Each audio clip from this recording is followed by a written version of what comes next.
ಲಂಕೇಶ್ವರ ದಶಕಂಠ ರಾವಣ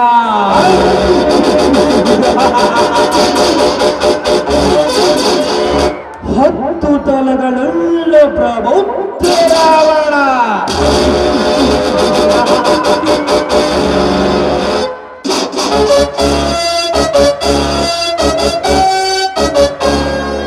जाने से कर नहीं तो पीने की क्या मजा काले लड़की नहीं तो देखने के क्या मजा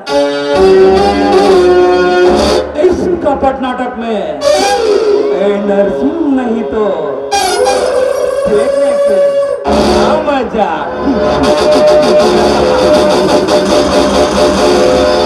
मिलेगा मिलेगा मजा मिलेगा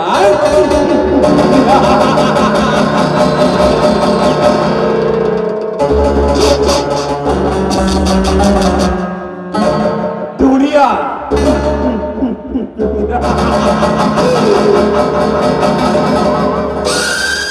ಈಗಿನ ಕಾಲದಲ್ಲಿ ದುಡ್ಡಿದ್ದವನಿಗೆ ಮಾತ್ರ ದುಣಿಯ ಎನ್ನುತ್ತಾರೆ.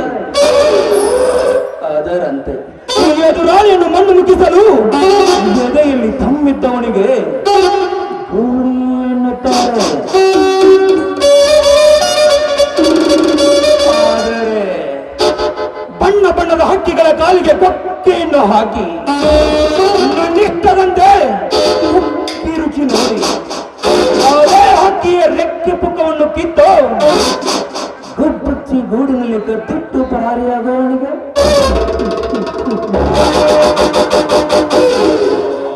ಬುದ್ಧಿವಂತ ಎನ್ನುತ್ತಾರೆ. ಈ ಬುದ್ಧಿವಂತನ ತಲೆಯಲ್ಲಿ ವಿದ್ಯೆ ಇದೆ ಎಂದು ತಿಳಿದು ಸತ್ತಿಲ್ಲದೆ ನನ್ನನ್ನು ಈ ಊರಿಗೆ ಕರೆತಂದೆ ಅಲ್ಲ ಪಾಟೀಲ.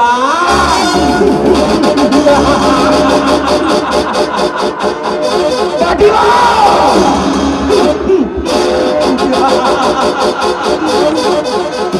ಸಪ್ಪಳದಲ್ಲಿದ್ದ ಈ ಸಿಂಹವನ್ನು ಕರೆತಂದು ನಿನ್ನ ಫ್ಯಾಕ್ಟರಿ ನಡೆಸರಣೆಗೆ ಮಾಡಿಕೊಂಡವೆ.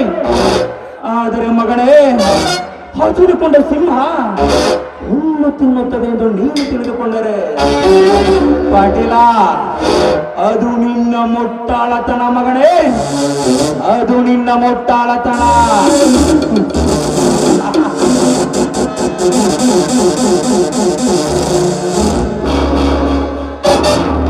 ಜೊತೆ ನಂಬಲಬಾರದು ಈ ಅಂಧಕಾರದ ಹರೆಹರೆಯದ ಹೆಣ್ಣಿನ ಮೋಸದ ಜಾಲವನ್ನು.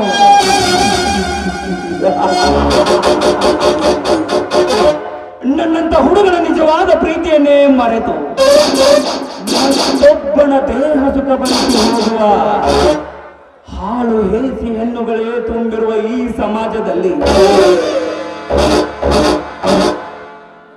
ಅಲ್ಲೊಬ್ಬ ಅಮಾಯಕ ಹೆಣ್ಣು ಮಗು ಧರ್ಮಸ್ಥಳದ ಸೌಜನ್ಯ ಎಂಬ ಮುಕ್ತ ಯುವತಿಯ ಮೇಲೆ ಲೈಂಗಿಕ ದೌರ್ಜನ್ಯ ಎಸಗಿ ತಮ್ಮ ಕಾಮ ತೃಪ್ತಿ ಪಟ್ಟುಕೊಳ್ಳುವ ಆ ಈ ದೊಡ್ಡ ಕಪಟ ಸನ್ಯಾಸಿಯನ್ನು ನಂಬಬಹುದು. ಅಷ್ಟೇ ಯಾಕೆ ಸರ್ಕಾರದ ಕೆಲಸ ದೇವರ ಕೆಲಸ ಎಂದು ಹೇಳಿ ಸರ್ಕಾರದ ಕಣ್ಣಿಗೆ ಮಣ್ಣೆರಚಿ ಲಕ್ಷ ಲಕ್ಷ ಲಂಚ ಲೂಟಿ ಮಾಡಿ ಕೋಟಿ ಕೋಟಿ ಸಂಪಾದಿಸಿ 3-4 ಅಂತಸ್ತಿನ ಮನೆ ಕಟ್ಟಿಸಿಕೊಳ್ಳುವ ಗಾಕಿ ತೊಟ್ಟ ಕದಿಮಣನ್ನು ನಂಬಬಹುದು. ಆದರೆ ಪಾಟೀಲ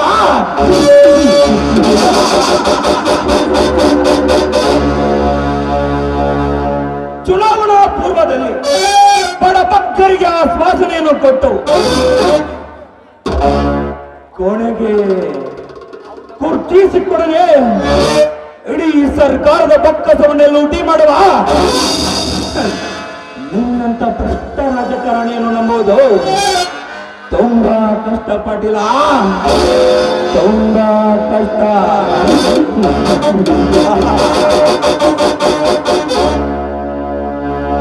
ಗೆದ್ದಲು ಹುಳ ಕಟ್ಟಿಕೊಂಡ ಮನೆಯಲ್ಲಿ ಕೆಳಗಿನ ಕಡೆ ಸರ್ಪ ಬಂದು ಅವರೆಲ್ಲ ನಾಶ ಮಾಡಿ ಇಡೀ ಮನೆಯನ್ನೇ ತನ್ನದ ಸಾಗಿಸಿಕೊಂಡಂತೆ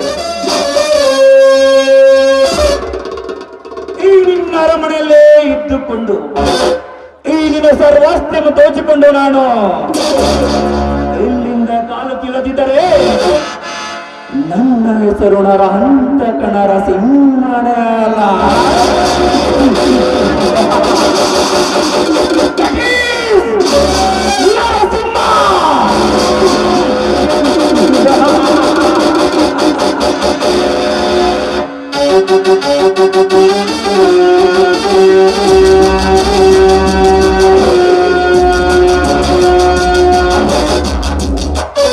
ಪಾಟೀಲ, ನನ್ನನ್ನು ನಂಬಿಕೊಂಡು ಈ ಸೂಟ್ ಕೇಸಿನಲ್ಲಿ ವಜ್ರದ ಹರಳುಗಳನ್ನು ತುಂಬಿ ನನ್ನನ್ನು ಮಾರಲಿಕ್ಕೆ ಕಳಿಸಿದೆಯಲ್ಲ ಮಗನೇ.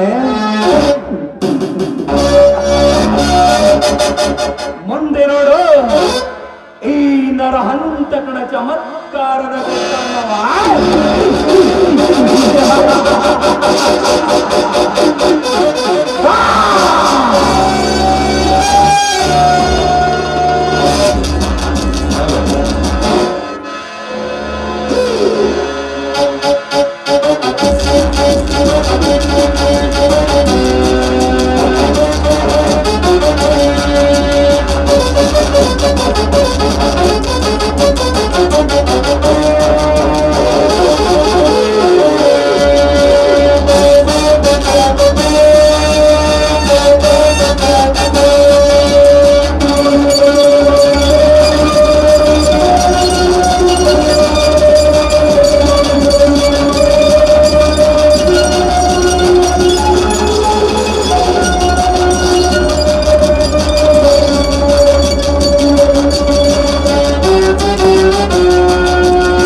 मिस्टर, तुम पाटिल का आदमी क्या?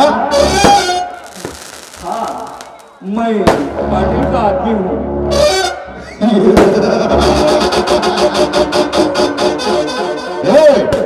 तुम्हारा नाम क्या रे? मेरा नाम नरसिंह है। नहीं तो फोन करके बताओ। ओ पाटिल को। ठहरो भाई, एक मिनट। हेलो, नमस्ते पाटिल साहब, नमस्ते। मैं मदन लाल मातनाडुತ್ತಿದ್ದಾವು। वो तुम्हारा आदमी है क्या? उसका नाम है नरसिंह है। ಈತನು ನಿಮ್ಮ ಹುಡುಗ है क्या? हाँ, ओके, ठीक है, ठीक है। अच्छा, अच्छा।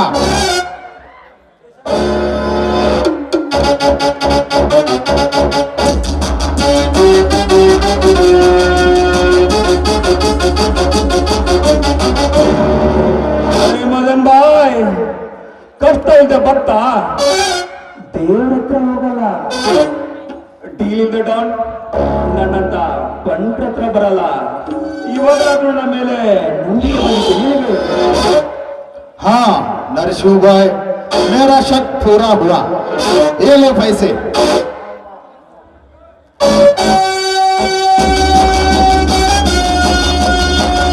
तुम्हारा पास डायमंड है या निको? मैं भी देखता हूँ। अरे देखो भाई, देखो। अच्छा, ठीक है। डायमंड दो।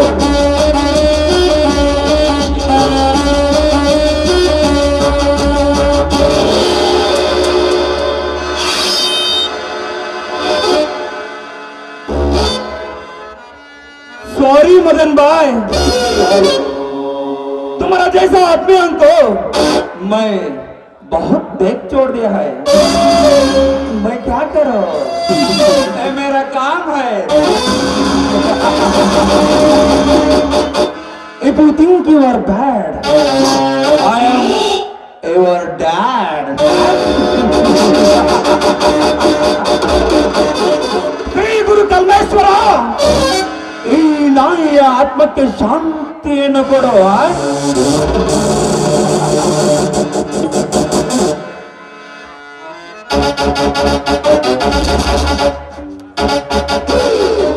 मैं चलता हूं, फिर लौट के आता हूँ हाँ?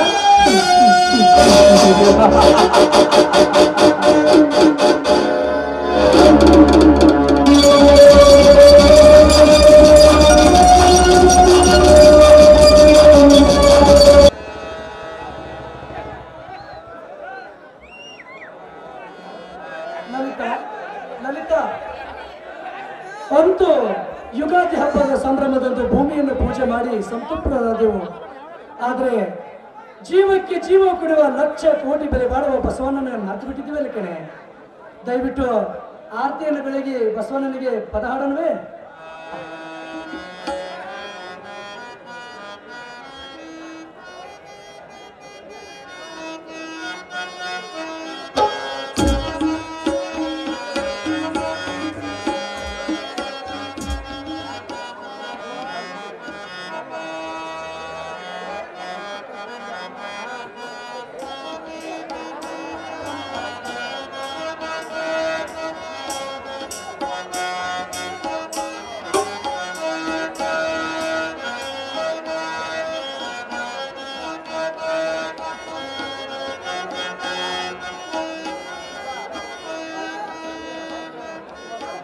ಆಹಾ ಬಸವಣ್ಣ, ಬಹುದೊಡ್ಡದಪ್ಪ ನಿನ್ನ ಈ ಮಹಿಮಾ. ಕುಲಕೋಟಿ ಒಕ್ಕಲಿಗರನ್ನು ಹೊಟ್ಟೆ ತುಂಬಿಸಿ ಕಪ್ಪು ಭೂಮಿಯನ್ನು ಸೀಳಿ ಬೀಜ ಬಿತ್ತನೆಯನ್ನು ಮಾಡಿ ಹಸಿರು ಪೈರನ್ನು ರೈತನಿಗೆ ನೀಡಿ ಅವನ ಉಸಿರು ಈ ಭೂಮಿಯ ಮೇಲೆ ಸದಾ ನಗುವಂತೆ ಮಾಡುತ್ತಂದೆ. ಎಲ್ಲ ಕೊಟ್ಟರೂ ಸಿಗುವ ಈ ಕಾಲದಲ್ಲಿ ಬೆಲೆ ಬಾಳುವ ಎತ್ತುಗಳನ್ನು ಕಳೆದುಕೊಳ್ಳುತ್ತಿದ್ದಾರೆ ಇಂದಿನ ನನ್ನ ರೈತರು. ದಯವಿಟ್ಟು ಅನ್ನದಾತರೆ ಲಕ್ಷ ಬೆಳೆ ಬಾಳುವ ಎತ್ತುಗಳನ್ನು ಕಟ್ಟಿ ಬಸವಣ್ಣನ ಪ್ರೇಮವನ್ನು ನಾವು ನೀವೆಲ್ಲರೂ ಇವತ್ತಿಂದ ಕಾಣೋಣವೇ?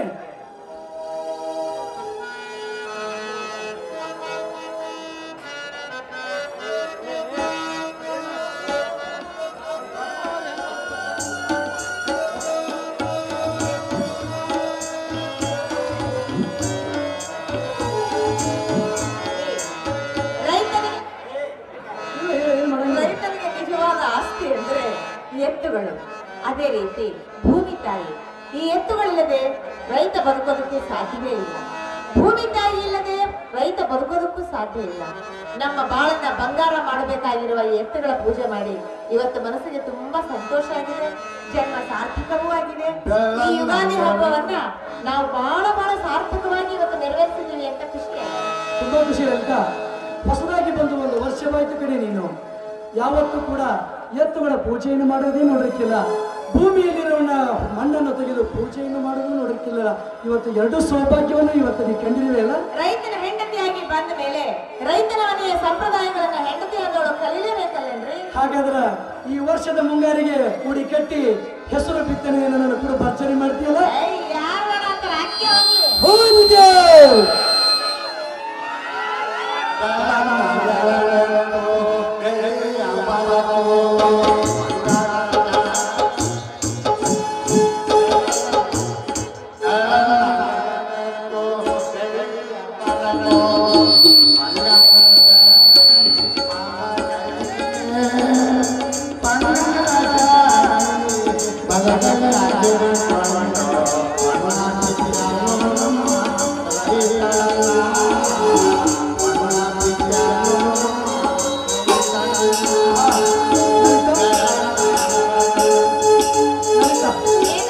ಹೊಲಕ್ಕೆ ಹೋಗುವ ಸಮಯ ಆಯ್ತು.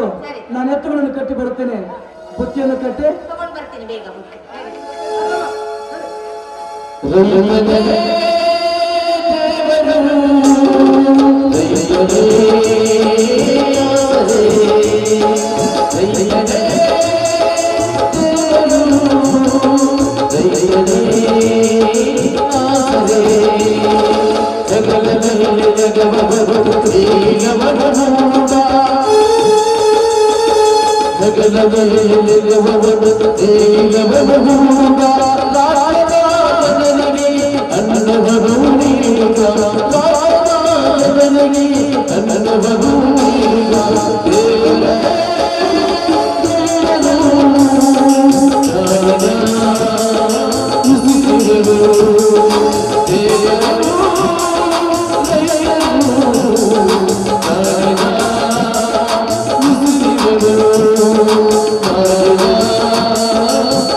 Bye.